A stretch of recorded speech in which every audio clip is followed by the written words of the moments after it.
Hello and welcome to the Hobby Corner. My name's Kev and today we have our late December, possibly supposed to be January delivery.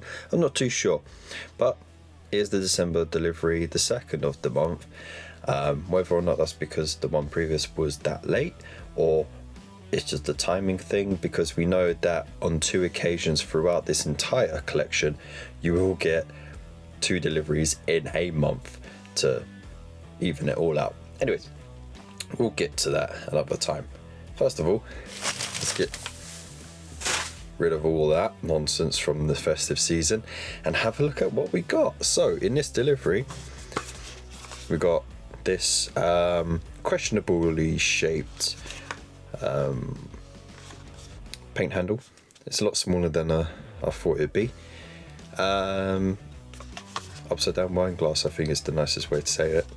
But yeah, I'll give an honest review on that if you guys want it. Let me know in the comments below. And here we've got the infamous issue 15, the big sellout issue. Again, if you want me to do a build guide for these, because they're supposedly fiddly, I can see why people think that. There's a lot of little tiny bits, but I laugh in the face of doing Spirit Hosts, so this shouldn't be too much of an issue. Not an issue. Ha! Issue 16, we get more assault intercessors, which is awesome because they're very, very handy, especially in 2 reasonable sized squads or 1 big one. You get your second armored Munitorum armored container, so that's really cool. And we get this really cool mini that I've wanted for a long time, never really got around to it, and it's the Technomancer on the little giant scarabee thing, so, or mini spider, it's one or the other, so that's really cool. But we will look through those in another video. So if you want to sponsor those issues, these are going to be the very last issues that I'll do reviews on. So you got time to get your sponsors in. All you got to do is just hit one of those donation links, either Buy Me a Coffee or the Streamlabs one. Make your donation for an issue. Let me know who it's from, and that it is for the Imperium magazine, and you can be an absolute fucking legend like all those who preceded you before in all the previous reviews. And I want to say a massive thank you to all of those who have donated so far and sponsored issues so far, because without you guys these videos couldn't have happened. So a massive thank you to you absolute fucking legends as well, and big loves to you all, and I hope you have a prosperous year. So let's get to it, shall we? Premium Kit 1.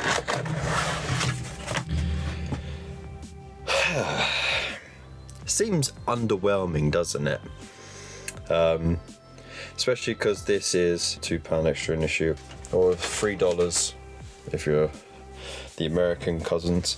Anyways, that's probably because it is all on one large sprue, a small sprue, and there's no paints included. That's just the nature of how it's presented, but we'll get to that in a moment. First of all, we got a book. We'll get to that in a second.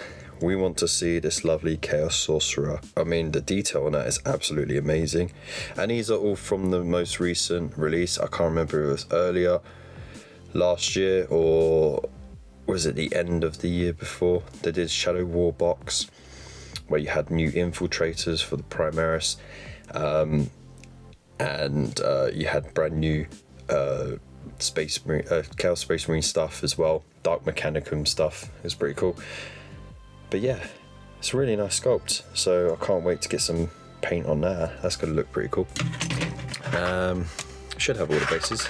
Let's see, Great Possessed, Chaos Sorcerer 2, 4, 6, 8, ooh, 9, 10. Okay, cool. And yeah, that's why you have a squad, a 10-man squad, and 2 possessed, greater possessed Space Marines, Chaos Space Marines on one big sprue, because that's just the way it was designed, so that it can go into a start collecting box real easy. But hey, I mean, you can't argue with that. There's just so much detail going on in there. It's both a bonus and a negative. So I started this hobby back when all Space Marines were just pretty much blank canvases for you to put the details on. And now that all the details sculpted on, they look amazing, but it takes so much longer to paint. Even the old Chaos Space Marines didn't have so much detail. They had extra detail, but there was still a lot of blank spaces and stuff. Anyways, I don't know why I'm putting that in there, because we want to have a look inside though, to see where the rest of the value lies. So I'll put a price of roughly what that's equivalent to, so you can make up your mind on that, and we'll have a look. Chaos Space Marines premium issue. Ooh. Okay, straight in there we got our little index bit here. It comes in straight with this lovely bit of art. The Black Legion brings with them the unholy power of the dark gods. Where they tread, death and destruction soon follows. So we'll have a quick read of this bit. Chaos Space Marines, Heretic Astartes. Whether ancient, bitter warriors of the traitor legions or disillusioned heretics known as Chaos Renegades, Chaos Space Marines are a plague upon the Imperium. From their strongholds in the Eye of Terror, the Maelstrom, or other hidden lairs, they strike forth, seeking to tear down the Imperium and usher in a new age of madness and terror. So yeah, I mean, a lot of them still think they still like think they're in the Horus Heresy. They call it the Long War, essentially, and because of warp hickory pickory, they don't really age. So you know, they be old. And then of course you get renegades and stuff like that, corrupted chapters and all sorts of shenanigans. So yeah, really cool stuff there. And again, remember, I can't read everything because of it being a review and all that nonsense. But yeah, if you want more information on this, you can check the relevant codexes or go online. There's so many people who covered lore and stuff like that. The Black Legion, under the leadership of Abaddon the Despoiler, the Black Legion has risen to become the largest and most powerful of the traitor legions. The Black Legion is made up of countless warbands of turncoat Space Marines who have sworn allegiance to Abaddon. The only requirements for one who wishes to join this brotherhood is a burning hatred of the Emperor and the Imperium. Since the Horus Heresy, warriors from other traitor legions and renegades from many chapters have donned the black and gold of Abaddon's war hosts. So essentially, when Horus was slain, when he was killed by the Emperor, you know, it's not really a spoiler. At the Siege of Terror, everyone ran away, panicked, you know, run away! And they all fled back to the Eye of Terror and other such warp storm located areas while getting hounded by the forces of Imperium. And yeah, Abaddon, being the first captain of Sons of Horus, the formerly known as Lunar Wolves, he took over and was like, right, let's do it my way or the highway. Start cracking some heads together. Spent a long time reorganizing, recuperating the chapter, and they donned the black and gold as like a way of renewing themselves, so that they were no longer just the Sons of Horus. They were past that morning, and they were now their own thing. And that's why he takes on others who are loyal to him from other legions and other chapters, you know, renegade chapters and stuff like that.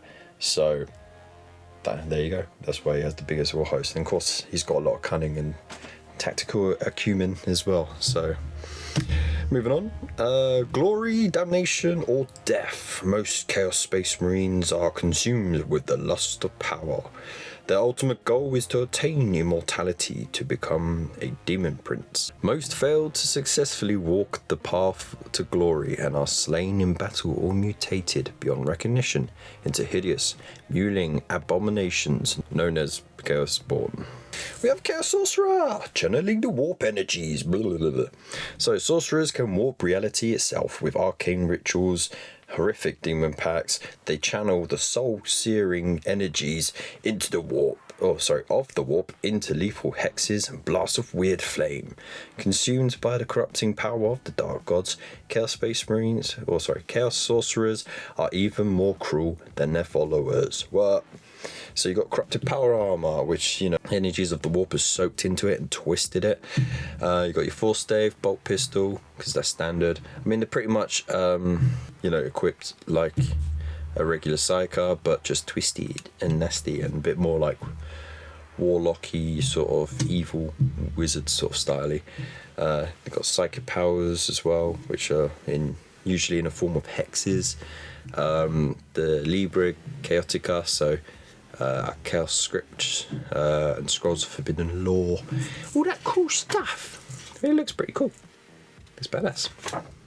Of course, you've got your battle record as well, so we know these. We are very familiar with how fun these can be to do. So you got your names and titles, the psychic powers you can roll for, so you can write this in pencil and rub it out or photocopy it so you can use it multiple times. Or you can actually write them in yourself, depending on, you know, whether or not you want to randomize these things for games or go in knowing exactly what you got.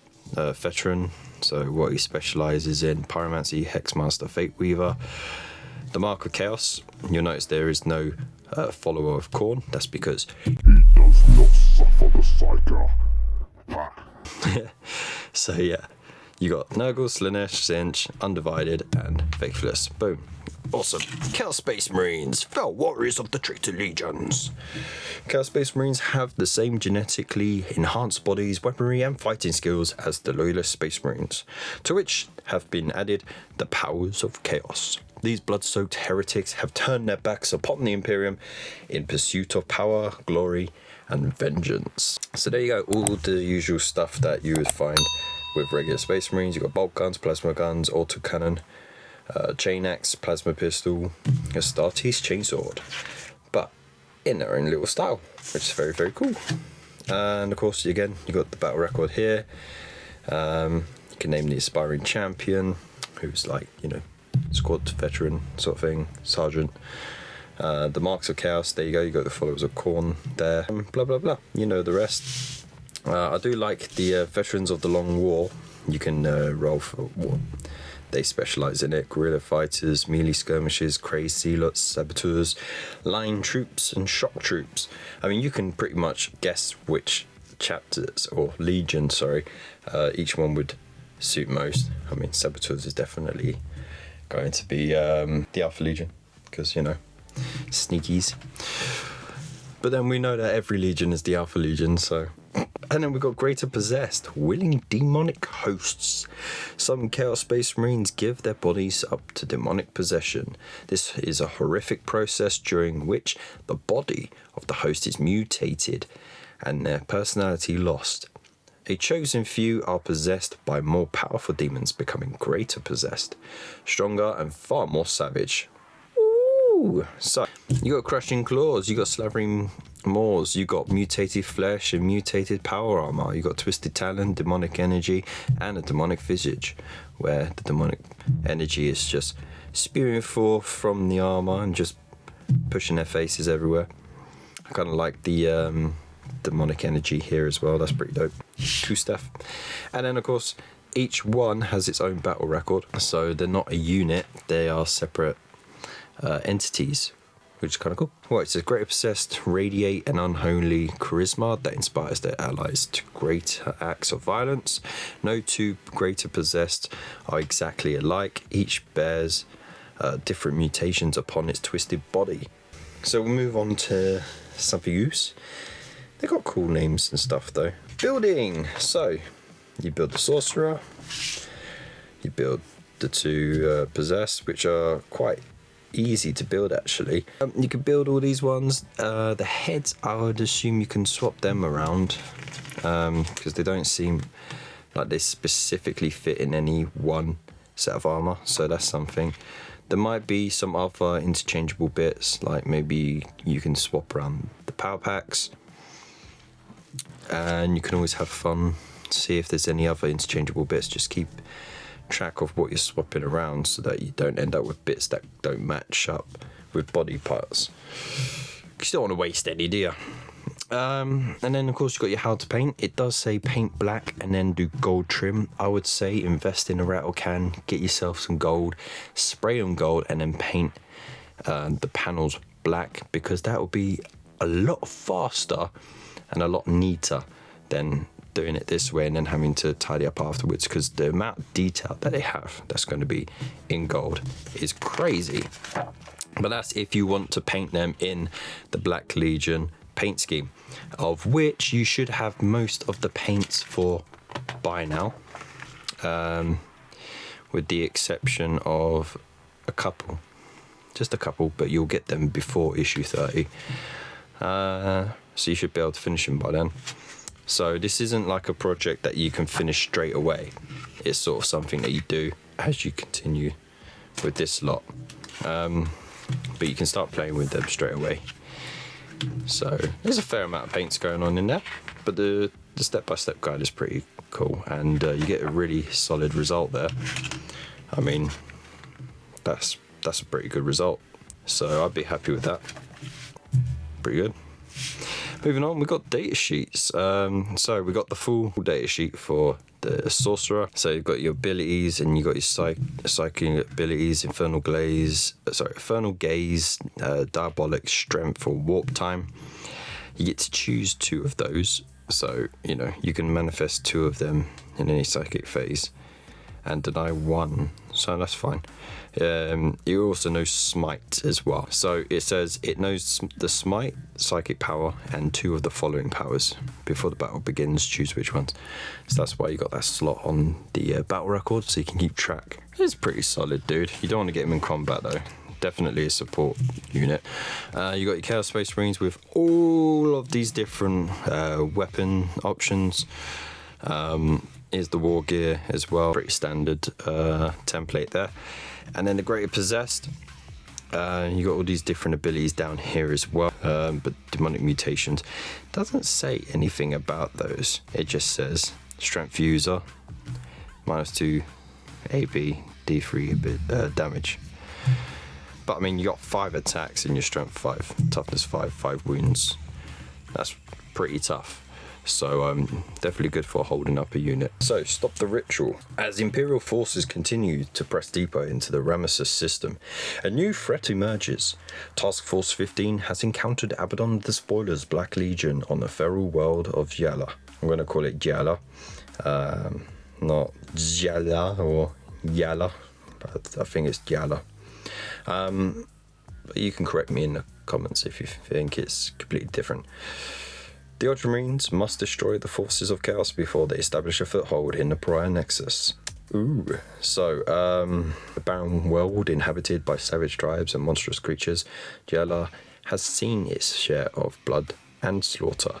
The Necrons have largely ignored this world so far, making it the perfect location for the Black Legion to concentrate their forces and erect a cursed noctilith crown. It does say something down here about a noctilith crown being made of material known as blackstone, which is a material that the Necrons have used to construct everything.